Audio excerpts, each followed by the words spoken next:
Hello guys, स्वागत है आपका अपने YouTube चैनल भूपेंद्र ऊर्जा ब्लॉग्स में। तो हमेशा की तरह इस बार भी हम लेके आए हैं आपके लिए एक बहुत ही प्यारा ब्लॉग, जिसके अंदर हम आपको बताएंगे कि एंजाइटी क्या होता है। एंजाइटी, डिप्रेशन, इंसोमिनिया और स्ट्रेस, इससे कैसे डील किया जाता है।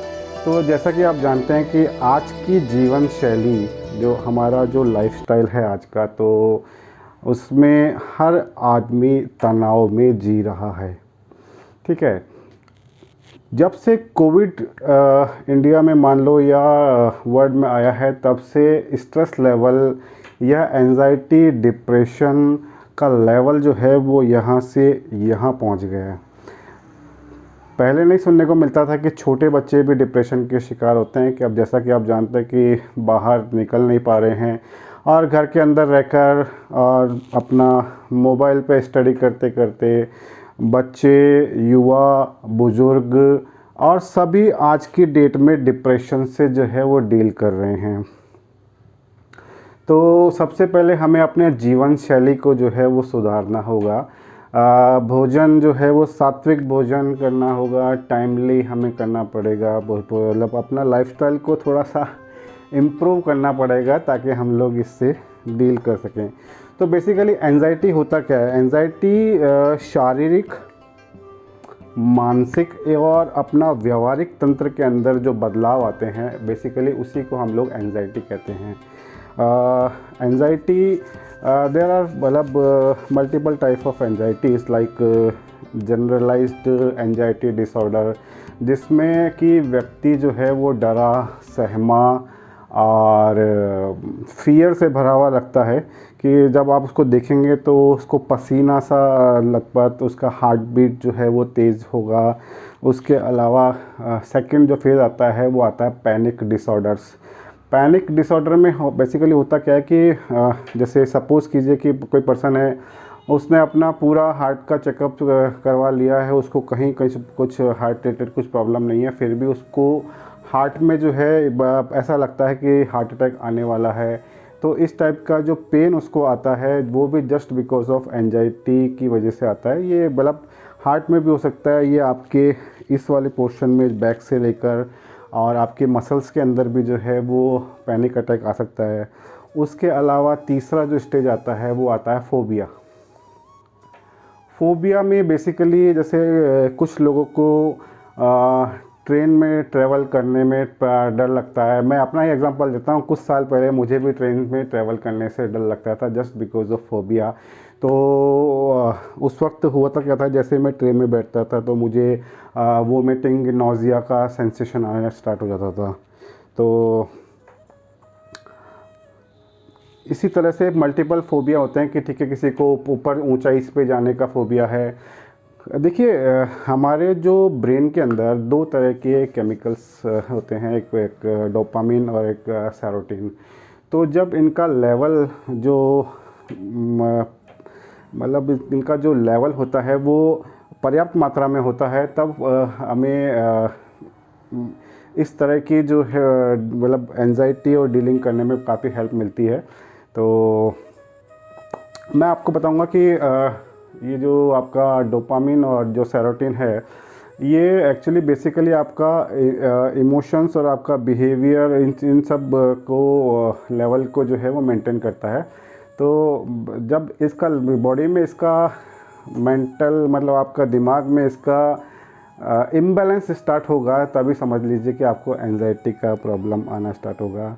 एक नेक्स्ट स्टेप जो है इसकी सोशल, आपको एंजाइटी बोल सकते हैं उसको, कि जिसमें व्यक्ति को भीड़ भाड़ वाले इलाके में जाने में डर लगता है, या आप उसको कहेंगे कि स्टेज पर जाके परफॉर्म करो तो उसकी बॉडी में सेंसेशन, बॉडी कांपने लगेगी, हार्ट बीट जो है वो तेज़ हो जाएगी और उसको ब्रीथिंग में जो है थोड़ा सा प्रॉब्लम आना स्टार्ट हो जाएगा।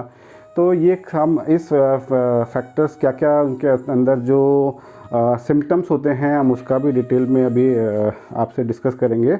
तो बेसिकली देखिए, एंजाइटी के अंदर होता क्या है? तनाव, चिंता, फियर, और आपका मेंटल स्टेजेस के ऊपर भी आपका बदलाव जो है वो आता है, जिस जो धीरे धीरे चेंज होके आपका डिप्रेशन का रूप लेता है, वही जो एंजाइटी होता है। इसमें व्यक्ति जो है वो चिड़चिड़ा महसूस करता है, सबसे वो अकेला रहने की कोशिश करता है, और बॉडी उसकी सुस्त सी, मतलब जब वो मॉर्निंग में वेकअप होता है तो बॉडी में एक जो जोश और जो एनर्जी होती है उसकी थोड़ा सा ऐसे व्यक्तियों के अंदर कमी दिखाई देती है। नींद उनको यदि प्रॉपर नहीं आती है तो ये भी एंजाइटी का ही प्रॉब्लम हो सकता है। इसके अलावा जो थॉट्स जो दिमाग में आते हैं वो नेगेटिव थॉट्स आते हैं, कि जैसे मैं फेलियर हो गया, मैं ये नहीं कर सकता, मैं वो नहीं कर सकता। तो इस टाइप का भी बॉडी के अंदर जो है वो आपको देखने को मिलेगा। मतलब बॉडी लैंग्वेज यदि देखते हैं तो उससे भी काफ़ी हद तक पता लग जाता है कि एंजाइटी है या नहीं है। एक और फैक्टर है, जो जब हमें एंजाइटी का जो अटैक आता है या एंजाइटी हमारी बॉडी में होती है तो हमारा जो डाइजेशन जो है ना वो भी उसमें भी प्रॉब्लम आती है। तो उसमें जैसे क्योंकि ये जो इरिटेबल बाउल सिंड्रोम जो होता है वो माइंड से आपका कंट्रोल होता है। तो जब आपका माइंड के अंदर केमिकल लोचा बोल लीजिए या केमिकल इम्बैलेंस बोल लीजिए, तो यदि वो आपका होता है तो नेचुरल है कि आपकी बॉडी जो है, आपका माइंड उसी टाइप के आपके सिग्नल्स जो है वो बॉडी को देगा जिस टाइप की। तो ऐसे जो व्यक्ति जो होते हैं, जब नेगेटिव थॉट से हमें निकल के उसको अफर्मेशंस जो है वो पॉजिटिव अफर्मेशन की तरफ हमें जाना पड़ेगा। तो ये एक्चुअली इसके लिए कोई दवाई नहीं आती है, इसको आपको ही जो है वो डील करना होगा। इसके अलावा जो सिम्टम्स बेसिकली देखे जाते हैं कि बॉडी, मतलब हार्ट बीट जो है वो काफ़ी तेज़ हार्ट बीट, ऐसा लगता है कि मेरा दिल निकल के बाहर आ जाएगा या मुझे अटैक आने वाला है, जब एंजाइटी का लेवल जो है वो थोड़ा सा ऊपर होता है, या पैनिक अटैक जिसके हम बोलते हैं। उसके अलावा जो पर्सन है उसको घबराहट, फियर, चिंता, और भी जैसे सीने में दर्द हो गया। उसके अलावा आपका सर में जो आपका ये वाला पोर्शन है उसमें आपको दर्द होगा, आपको बार बार जो है वो व्यक्ति जो है वो एक ही तरह की क्रियाएं जो है वो बार बार करता हुआ आपको दिखाई देगा। उसके अलावा नशीले जो पदार्थ होते हैं जैसे सिगरेट, गुटखा, ड्रिंक वगैरह, उसका एडिक्ट होना स्टार्ट हो जाएगा, क्योंकि उसको लगता है कि ऐसा करने से उसका एंजाइटी का लेवल जो है वो कम हो जाएगा। हाथ पैरों में कंपन सा स्टार्ट होगा, जिसे हम पार्किंसन डिजीज़ भी कहते हैं। तो ये बेसिकली फैक्टर जो है वो आपको इसमें दिखाई देते हैं। अब आते हैं इसका इस दो तरह के इसमें ट्रीटमेंट चलते हैं। एक आपका है उसका ट्रीटमेंट आपका, और एक आपका जो मेंटली जो ट्रीटमेंट होता है। तो बेसिकली इसमें सबसे जो बेनिफिट हमें मिलता है योग, ओम का जो उच्चारण आता है। जैसे ओम आप जब बोलेंगे तो आपका ओम गले से आपका सर में जैसे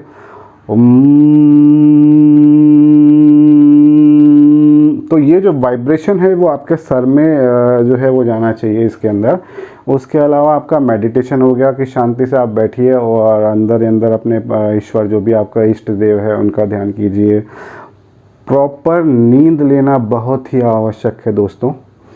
नींद जो है आपका 5 से 6 घंटे का स्लीप इसमें बहुत ज़रूरी है, क्योंकि आपका स्लीप नहीं होगा तो आपके अंदर बॉडी के अंदर कब आपके केमिकल का इम्बैलेंस स्टार्ट होगा वो आपको पता भी नहीं लगेगा। तो कोशिश कीजिए कि प्रॉपर तरीके से नींद लें। सोने से पहले अच्छा म्यूज़िक, लाइट म्यूज़िक जिसे कहते हैं, या कुछ वीणा, सितार या तबला, या आपको जो भी गाना पसंद है वो आप इसके अंदर सुनिए। उसके अलावा सबसे जो इस एंजाइटी का रामबाण जो इलाज है वो है डीप ब्रीथिंग। ब्रीथिंग कैसे लेना है आपको, होल्ड कीजिए, उसके बाद मुंह से रिलीज़ कीजिए।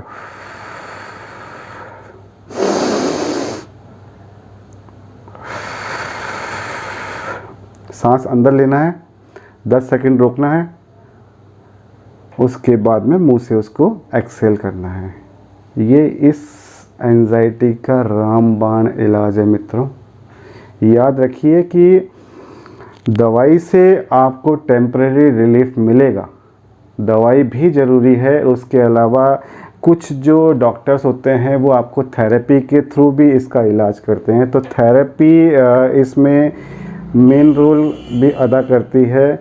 उसके अलावा जितना आप अपने आप को टाइम देंगे, आप उतना ही अच्छा इसमें एंजाइटी से निकल के बाहर आएंगे। उसके अलावा मेडिटेशन तो आपको बता ही दिया है। अब जो इसमें मेडिकल जो आपको दवाइयाँ इसमें जो यूज़ में ली जाती है, वो बेसिकली मैं आपको सजेस्ट करूँगा कि एलोपैथिक दवाई की तरफ ना जाके आयुर्वेद की तरफ जाइए। आयुर्वेद के अंदर देखिए, इसमें एंजाइटी के साथ साथ में आपका depression, mental stress, tension, anxiety, उसके अलावा आपका कंसंट्रेशन की जो प्रॉब्लम है, वो इसका बेसिक जो है वो फीचर है, इस एंजाइटी बोल लीजिए या डिप्रेशन बोल लीजिए। अब आती है कि आयुर्वेद में हमारे पास ऐसा क्या है। आयुर्वेद के अंदर डिप्रेशन और केमिकल जो इम्बैलेंस, केमिकल जो लोचा हमारे दिमाग में होता है, उसको ठीक करने का बेस्ट हमारे आयुर्वेद के अंदर ही है। इसमें जो मेन रोल अदा करती है दवाइयाँ, उसमें सर्पगंधा, आपका ब्राह्मी, जटामासी, वाचा, चंदन और भी कई ऐसे हर्ब्स हैं जिनको मिला के ये दवाई बनाई जाती है। तो मैं आपको सजेस्ट करूँगा कि 2 तरह की दवाई जो है वो आप इसमें यूज़ में लें। एक आता है अपना हिमालय का मेंटेंट करके जो टैबलेट आती है, ये 2 टैबलेट सुबह लें और 2 टैबलेट शाम को लें। दूसरी जो हम बात कर रहे हैं वो है गोस्वामी आयुर्वेद की मेंट्रल करके जो दवाई है। इसके अंदर भी सेम वही आयुर्वेदिक जो औषधियाँ जो हमने डिस्कस किया अभी वो मिली हुई है। तो यदि आपको ये वीडियो आपको पसंद आया हो और आपको लगा कि मैंने आपका मतलब जो मैंने जानकारी दी वो आपके काम की है, तो प्लीज़ मेरे चैनल को लाइक और सब्सक्राइब कीजिए। जुड़े रहिए हमारे साथ में। मिलते हैं जल्दी दूसरे ब्लॉग में और दूसरी चीज़ के साथ में। Bye bye, take care.